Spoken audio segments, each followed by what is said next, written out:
And today you're seeing me, Michelle, TC Fit massage therapist. We've also got Kelsey out there, TC Fit personal trainer, ACSM certified.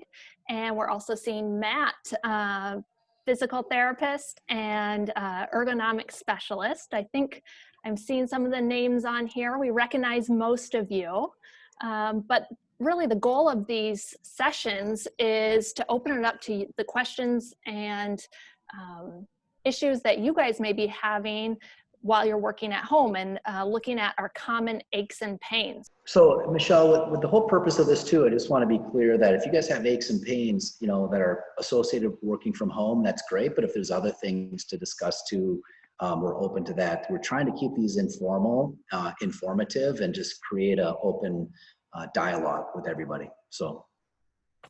And I see low back pain is definitely on here. So I'm going to switch gears and kind of let Kelsey jump in with some of her low back pain experience and expertise. Yes. Hi, Victoria. Thanks for asking the question. I've been dealing with low back pain since I was in high school. I've actually, I herniated my disc. So I've been dealing with just general aches, but also like some sciatic shooting pain as well. With running, so you're pounding your joints a lot and whatnot, it's important to properly warm up and then stretch post routine. So a good stretch when you're done running or when you're doing any high intensity workout is, and Matt, you can chime in as needed here, is prone on elbows. So prone meaning face down, you're on your elbows and then your legs are greater than hip distance apart. And then you're just kind of resting in this position for a couple minutes or however long you can sustain. And this is just putting your low back, your lumbar spine back into its natural curvature. If you'd like to take it up another notch, you can bring your hands, let me tilt this down just a little bit, bring your hands above your shoulders, engage your glutes, and then press yourself up, keeping your hips connected to the floor, and then release yourself down. So because we live in a flexed world with a lot of sitting and whatnot, and it's always nice to add some extension here.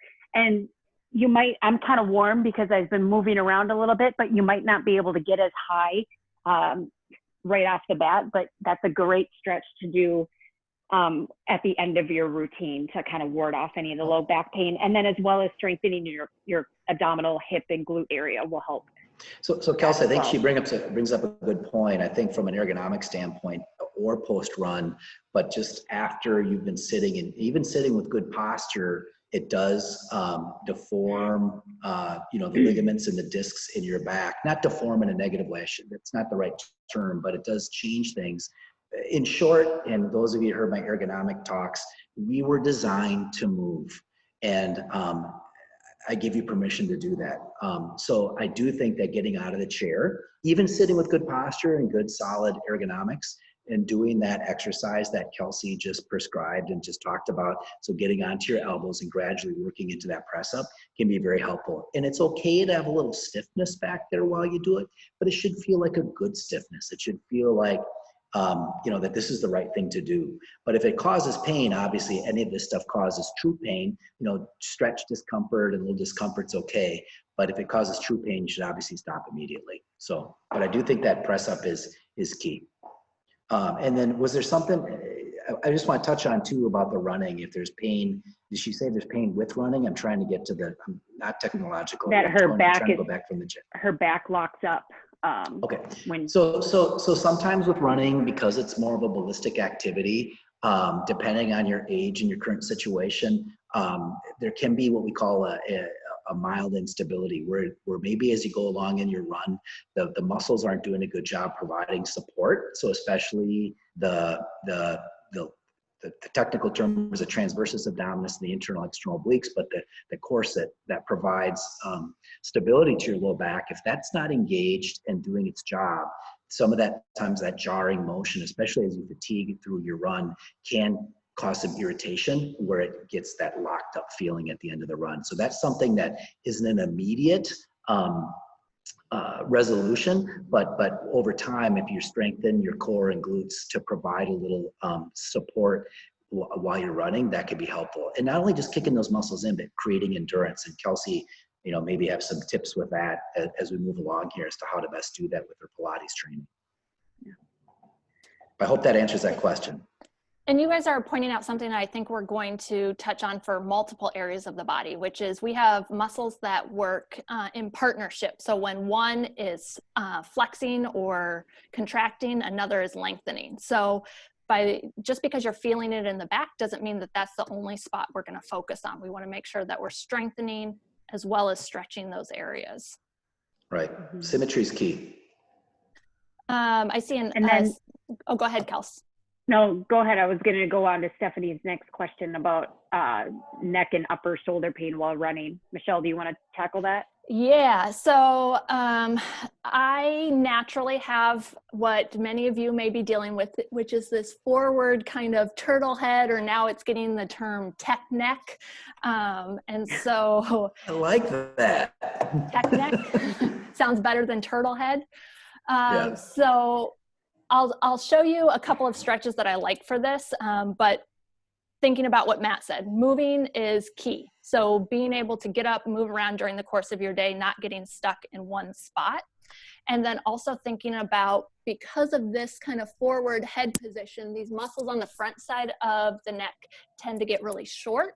And the muscles on the back side of the neck and kind of that upper shoulder, where a lot of times we're feeling that tension, is because the muscles have lengthened. And so if we say, oh, there's a knot here and we want to stretch that out, but ultimately we want to strengthen those back muscles and lengthen through the front. So I mentioned 3 stretches, and I'll throw a link up in the chat box as well, but it's a lateral neck stretch, so an ear to shoulder.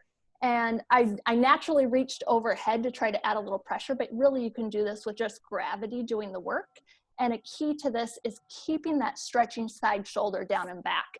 The most common mistake is we do this. And so we want to keep that shoulder down and back for that lateral neck stretch. Then there's the nose to armpit. So what I'm doing is literally, I've heard it called the armpit sniff. And you start to feel that stretch through the posterior neck. Again, those muscles tend to be lengthened, so this stretch may feel good, but don't let it be your only stretch. And then I also like a little anterior neck stretch. So I take my nose and I'm almost looking towards the top of the wall. What I'm not doing is tilting my head all the way back. I'm instead feeling that stretch just gently through the front side, almost out to this clavicle or this collarbone muscle.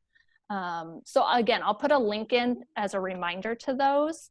Matt, do you have additional input that you want to? Sure. I think that just sitting alone. So remember, again, I don't want to get into too deep of ergonomics talk. I'm happy to discuss that offline because I can dominate this thing with ergonomics. But the tissues that sit between your vertebrae, the discs, and also the facet joints throughout your spine, these joints in your spine only receive nutrition through movement. They weren't designed to sit statically. So despite the fact that, man, I'm sitting with good posture, I have good ergonomics, just being static probably isn't enough. So again, finding opportunities to move with the stretches Michelle talked about, even just, when you're on a conference call, taking a micro ergo break and standing up and maybe doing some shoulder blade squeezes or some chin tucks, or the stretches that Michelle talked about can be helpful. The other thing is, from a myofascial release standpoint, or just muscle trigger point release, what have you, different tools that you can use. And Michelle, I think we did some YouTube videos that were award winning. Actually, I think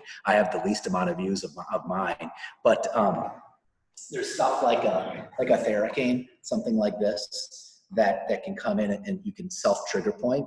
If you have a significant other or a kid at home that can drop their elbow into some of these areas, that can be helpful too. A perfect sequence would be a little warm up. So, a little working out in the yard, or maybe taking a brisk walk and then releasing with something like this and following up some of the stretches that Michelle had stated. So I think those are all tools that we can use for that neck stuff. Tech neck, right, Michelle? Yeah. That was the technical term? Okay. And Matt, I'm going to add on to that. As much as we want to be doing things, personally, sometimes any sort of passive treatment is what I will actually do. So you mentioned the warm up and followed by the stretch. And then a third part of that would be to ice. So if we do think there's an area that's maybe aggravated or inflamed, It feels good to put heat on it, but ultimately ice tends to help calm it down and is what helps it feel better the next day. Right. Go ahead. No, I think you're just trying to give the area some input. So I think that's sound advice. I did notice that you said short of getting massages, and because I'm a massage therapist, I'm just going to throw this out there. TC Fit does have a location in St. Louis Park and a location in Minnetonka where we are accepting massage therapy appointments. So if you have any questions about that, I'll throw a link up on the chat box as well. Good. I think I saw another question here. Well, I'll let you answer this next one right now, Michelle. Great suggestions. I love massages, not sure if they're safe to do in a COVID world. So why don't you tackle that? And I can jump into. She also asked about shin splints. I was going to take that one. I saw that one too. So just following up on the massage side of things, you know, right now in a COVID world, we're learning more every single day. If you were high risk or had pre-existing conditions, I would really encourage you to check in with your doctor prior to having close contact in any kind of service, but massage included. We are taking as many precautions as we can. In the state of Minnesota right now, to receive a massage, you need to be wearing a mask for the entire session. Clinics should be disinfecting before you walk in the door as well as after. They only accept appointments.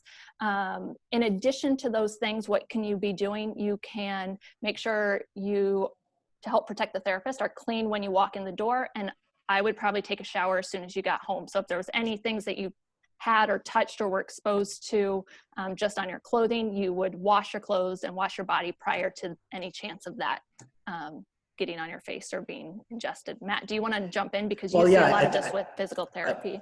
I do. And so the clinic's open for physical therapy, and we're abiding by all CDC local guidelines. And for the most part, people are masked in the clinic.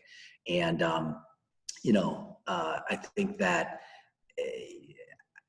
there's no guarantees with this COVID we're finding out, but I think if we're properly taking what we call universal precautions and masking, that the risk is relatively low as long as people are, doing the right thing with respect to, when they come in to make sure they haven't been exposed, et cetera, et cetera. So we are following the guidelines of our partners in the St. Louis Park Clinic and this Minnetonka Clinic, and both those clinics are open. We're keeping a minimal amount of practitioners in each site, so we're remaining distanced in the waiting rooms, et cetera, et cetera. So proper precautions are in place, but you have to feel comfortable with it, obviously. Matt, hard to do telehealth with massage. Sure, I'll take the shin splints. Shin splints. The thing that comes to mind when I think about shin splints is too much too soon. So it is taking into account. Yes, I see you have 300 miles on your shoes, but it's being in the proper shoes, but also making sure that the surfaces that you're running on, if you're running on a track, that you're reversing, that you're not running on concrete, try to run on softer surfaces. The concern about shin splints is them manifesting into stress fractures, which can happen. Typically, they react different. The gold standard would be if you went in to see your doctor to get an MRI. Most of the time, they're not going to MRI this unless it's warranted. But typically with shin splints, there's a couple different kinds, and I'm just going to show a little leg here. Excuse me, so I can show this a bit better. So on the inner part of trying to watch this, guys, but this is the inside. There's two different types of shin splints. Most of the time, and I'm assuming Stephanie, you can stop me, it's going to be on the inside part, in the distal third of your tibia, where people are getting these things. And that's in the industry. Yep. Actually, mine always hit the outside. The outside. So it's the tibialis anterior. That's interesting. Okay. That's less common. On both legs. So, yep. So same apply, okay? But some things that you can do for that. This muscle here, tibialis anterior, is primarily, I'm gonna try not to get too technical here. So, Steph, we can talk offline too. But what this muscle does when you're running is helps decelerate as you run. So it has to work what we call eccentrically or negatively, repetitively. So it would be doing foam rolling on that, icing, again, making sure that you're in the correct shoes. on the correct surfaces and actually increasing your activity slowly.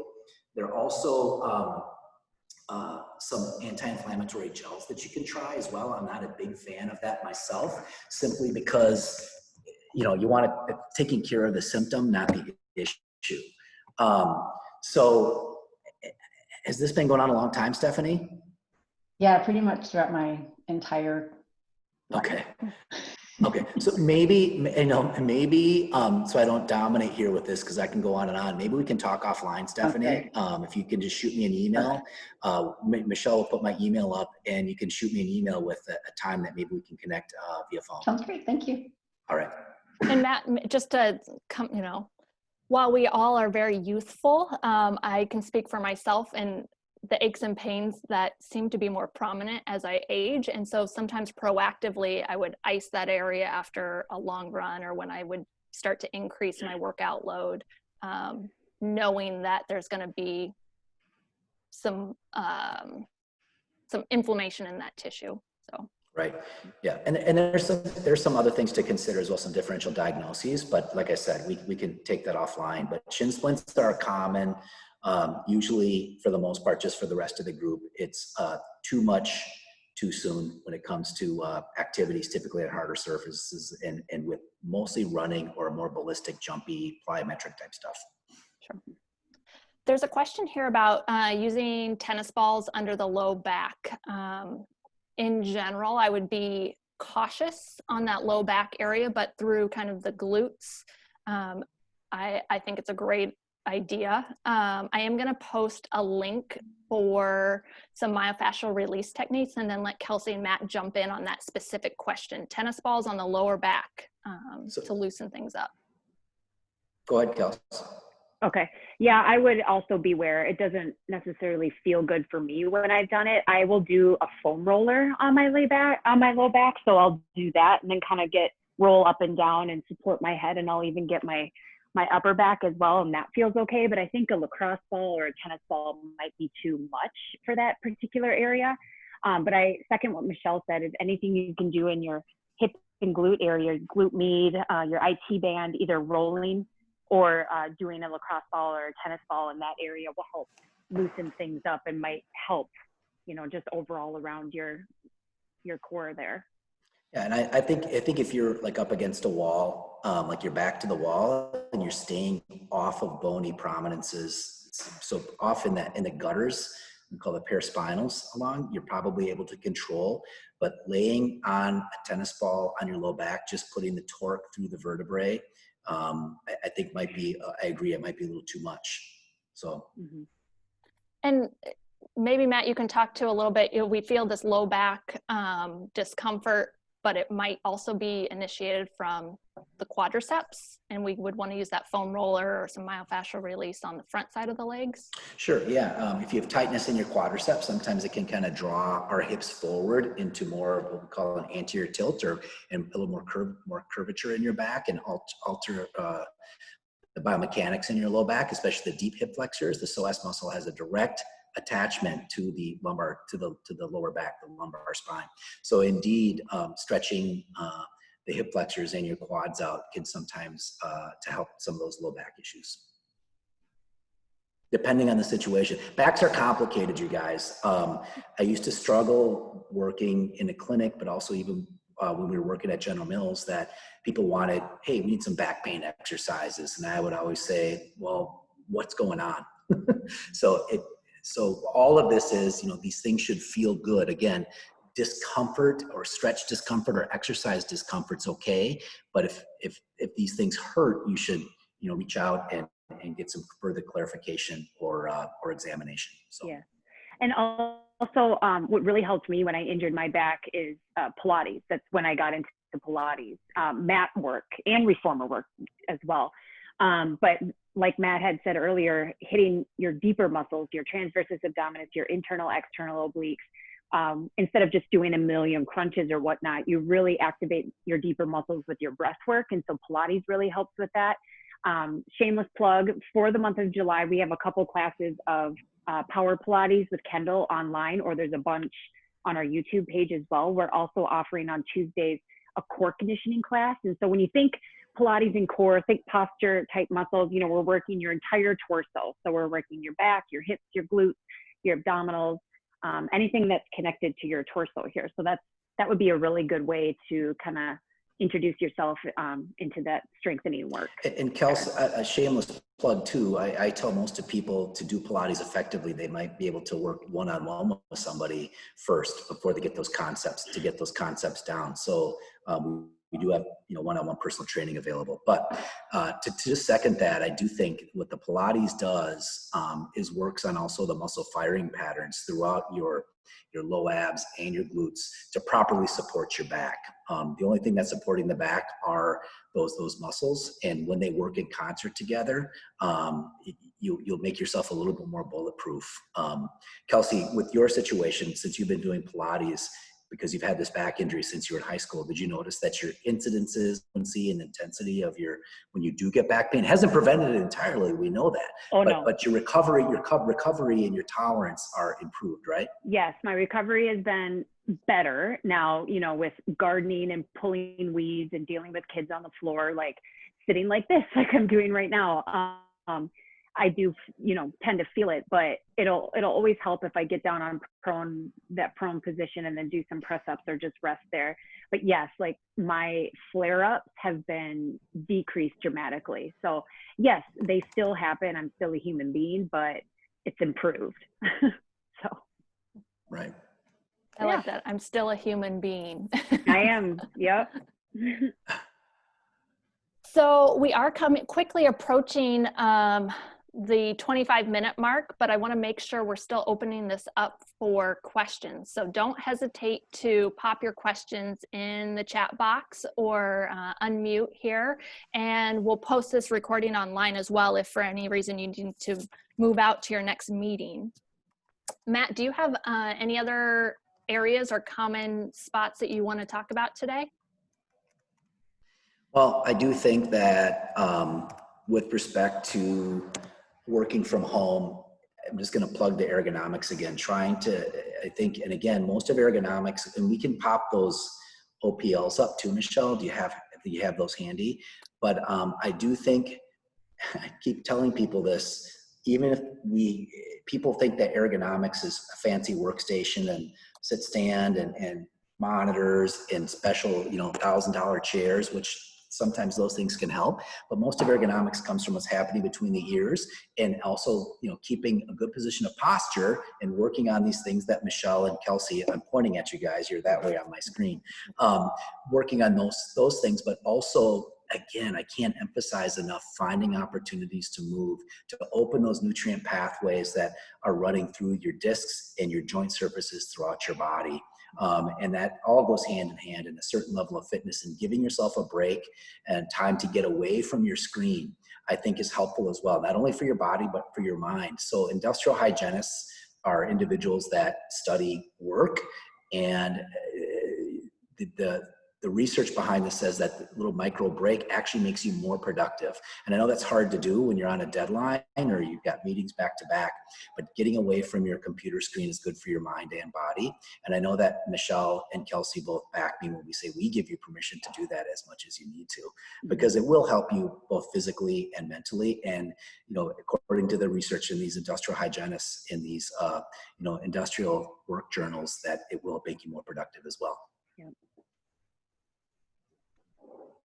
Kelsey, Any other questions? What? Go ahead, Kelsey? Michelle. Were you gonna? Oh, no, I think we've kind of covered it. You know, that get up and move, figure out what's causing the discomfort. Just because you feel it in the neck or you feel it in the back doesn't mean that's always the source of the pain. And again, I tend to lean towards that icing as a home therapy option. Even though the heat feels great, the ice tends to help with the recovery and the feel good in the long run. Yeah, Right. I agree. Ice. Okay, with that, unless Kelsey, there's anything else from you, we can close it out today. Nope. Miss you all. Yeah, and also, guys, if there's questions that come up as you digest this, you know, we're available via email, and just reach out. Happy to answer questions I've been doing that a lot, but I want to make sure that everybody's aware that we're still around. We're just not on in the fitness center, but we're available for fitness, wellness, PT, injury questions. So just let us know how we can help. Hey, great job, guys.